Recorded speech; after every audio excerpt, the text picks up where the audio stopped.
ಹೆಂಗಿತ್ತು ತಿಂಡಿ? ಸೂಪರ್ ತಿಂಡಿ ಬಿಟ್ರೆ ತುಂಬ ಚೆನ್ನಾಗಿತ್ತು, ಸಮಾಧಾನ ಆಯಿತು. ಥ್ಯಾಂಕ್ಸ್.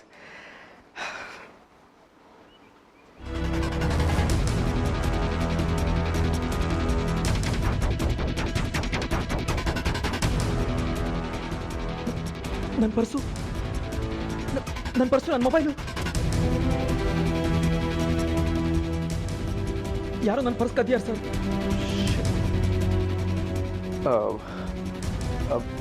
ಐಮ್ ರಿಯಲಿ ಸಾರಿ ಬಿಟ್ರೆ ನನ್ನ ಪರ್ಸನ್ನ ಯಾರೋ ಕದ್ದು ಬಿಟ್ಟಿದ್ದಾರೆ, ನನಗೆ ಗೊತ್ತಾಗಲಿಲ್ಲ. I'm really sorry. ಅಂದರೆ ನೀವೀಗ ನಂಗೆ ದುಡ್ಡು ಕೊಡೋದಿಲ್ಲ? ಅಲ್ಲ, ರಿಯಲಿ ಸಾರಿ ಬಿಟ್ರೆ ನನಗೆ ನೆನಪಿರಲಿಲ್ಲ. ಪರ್ಸ್ ಇಲ್ಲದೆ ಹೇಗೋ ಒದ್ದಾಡ್ಕೊಂಡು ಇಲ್ಲಿ ತನಕ ಬಂದಿದ್ದೀನಿ ನಾನು. ಬೆಳಗ್ಗೆ ನಿಮ್ಮಂಥವ್ರು ಬಂದರೆ ನನ್ನ ಕತೆ ಅಷ್ಟೇ. ಸುಮ್ಮನೆ ರಗಳಿ ಮಾಡಬೇಡಿ, ನಾನು ದುಡ್ಡು ಕೊಡೀನಿ.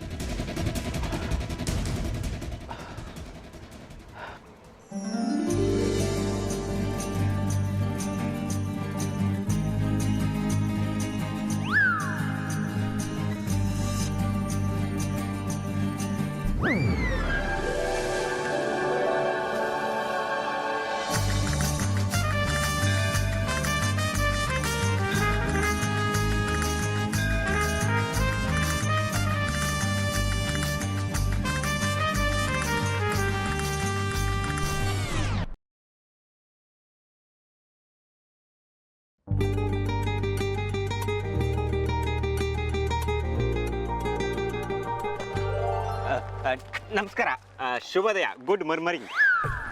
Good morning. ಅದೇ ಸಣ್ಣ ಮಳೆ ಬೀರ್ತಿತ್ತಲ್ಲ, ಸ್ವಲ್ಪ ಹೆಚ್ಚು ಕಮ್ಮಿ ಆಯಿತು. ಇಂಗ್ಲೀಷ್ ಅಂದರೆ ಹಾಗೆ ಅಲ್ವಾ? ನನಗೂ ಸ್ವಲ್ಪ ಇಂಗ್ಲೀಷ್ ಬರುತ್ತೆ. Littly English I talk. Okay. So you really know English, is it? All right then, let's converse in English henceforth. ನೀವು ಹಾಗೆ ಪಟ ಅಂತ ಹೇಳಿದ್ರೆ ನನಗೆ ಹೇಗೆ ಗೊತ್ತಾಗಬೇಕು? ಮತ್ತೆ ಇಂಗ್ಲೀಷ್ ಬರುತ್ತೆ ಅಂದರೆ ಎಂತ ತಮಾಷೆ ಮಾಡ್ತೀರಿ ನೀವು? ತಿಂಬತಿ ಸರಿ ತಿಂದುಕೊಂಡು ದುಡ್ಡಿಲ್ಲ ಅಂತ ಕತೆ ಹೇಳೋದು ಬೇಡ, ಗೊತ್ತಾಯ್ತಲ್ಲ? ನೋಡಿ, ಕೂಗಾಡಬೇಡಿ ಪ್ಲೀಸ್. ಸುಮ್ಮನೆ ಕಣಿ ಸಾಕ, ಕತೆಯೆಲ್ಲ ಹೇಳೋದು ಬೇಡ. ದುಡ್ಡು ಕೊಡದೆ ಹೊರಗೆ ಹೋಗಬೇಡ. ನಾನು ಈ ಊರಂಗೆ ನಿಮ್ಗೆ ಯಾರ ನೆಂಟ್ರಿದ್ರೆ ಬಾಪ ಕೇಳಿ. ನೆಂಟರು ನನಗೆ ಯಾರು ಸಂಬಂಧಗಳಿಲ್ಲ ಸರ್. ಯಾಕೆ ಹೋಟ್ಲ್ ಭಟ್ರು ಅಷ್ಟೊಂದು ಕೂಗಾಡ್ತಾ ಇದ್ದಾರೆ? ಏನಾಗ್ತಿದೆ ಅಲ್ಲಿ? ಆಯಾ, ಅವ್ರು ಇದ್ದಿದ್ದೆ ರಗಳೆ ಬಿಡ್ರಿ ಯಾವಾಗಲೂ. ಆಮೇಲೆ ಶಾಲೆ ಹೇಗೆ ನಡೀತಾ ಇದೆ? ನೀವೇನು ಹೇಳೋದೇ ಇಲ್ಲ, ನನಗಿದ್ದು ನಾನೇ ಕೇಳಬೇಕು. ಏನಾದರೂ ಇದ್ರೆ ಅಲ್ವಾ ಹೇಳಕ್ಕೆ? ಶಾಲೆ ಅದ್ರ ಪಾಡ್ಗದು ನಡೀತಾ ಇದೆ. ನೋಡಿ, ಒಂದು ಕೆಲಸ ಮಾಡಿ, ಈ ವಾಚ್ ತಗೊಳ್ಳಿ, ದಯವಿಟ್ಟು ಕೂಗಾಡಬೇಡಿ, ತಗೊಳ್ಳಿ. ಓ, ದೊಡ್ಡ ಜನ ನೀವು ಅಲ್ದ, ಮಾಡೋದು ಮಾತ್ರ ಮರ್ಯಾದೆ ಹೋಗೋ ಕೆಲಸ. ನೋಡಿ, ಈ ವಾಚ್ ಬೆಲೆ 20,000 ರೂಪಾಯಿ, ಇದನ್ನು ತಗೊಳ್ಳಿ. ಸತ್ಯವಾ, ಈ ವಾಚ್ 20,000 ಇತ್ತಾ? ನಿಜವಾಗ್ಲೂ ಅದರ ಬೆಲೆ 20,000 ರೂಪಾಯಿ. ಏನಾಗ್ತಾ ಇದೆ ಅಲ್ಲಿ? ಆಯಾ, ನಮ್ಮಳ್ಳಿಲಿಂದ ಗಲಾಟೆ ಮಾಮೂಲಿ ಬಿಡಿ ಮೇಡಮ್. ವಾಯ್, ಇಲ್ಲಿ ಕೇಳಿ, ನೀವು ಯಾಕೆ ನನಗೆ ಇಂಗ್ಲೀಷ್ ಕಲಿಸ್ಬಾರ್ದು? ನಾನು ಸಮ್ಮ ಕಲಿತೀನಿ. ನೋಡಿ ಪಚ್ಚಿ, ನನಗೀಗ ಶಾಲೆಗೆ ಲೇಟ್ ಆಗ್ತಾ ಇದೆ, ಬರ್ತೀನಿ ನಾನು. ಆಮೇಲೆ ಯಾವಾಗಾದ್ರೂ ಸಿಗ್ತೀನಿ ನಿಮಗೆ. ಬರ್ತೀನಿ ಮೇಡಮ್. ಮೇಡಮ್,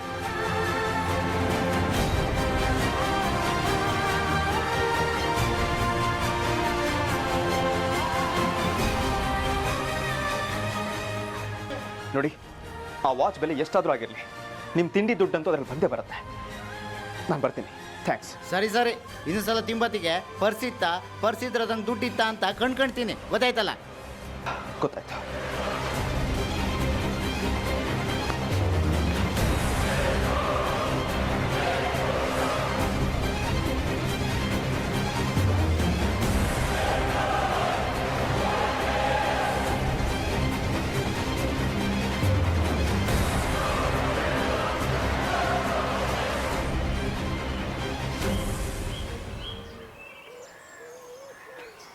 ಈ ಹಳ್ಳಿಗೆ ಬರೋಷ್ಟೊತ್ತಿಗೆ ನಂದು ಅಂತ ಏನಿದೆಯೋ ಎಲ್ಲದನ್ನು ಕಳ್ಕೊತಾ ಇದ್ದೀನಿ. ಶ್ರದ್ಧಾ ಒಬ್ಬಳು ಸಿಕ್ಬಿಟ್ರೆ ಸಾಕು.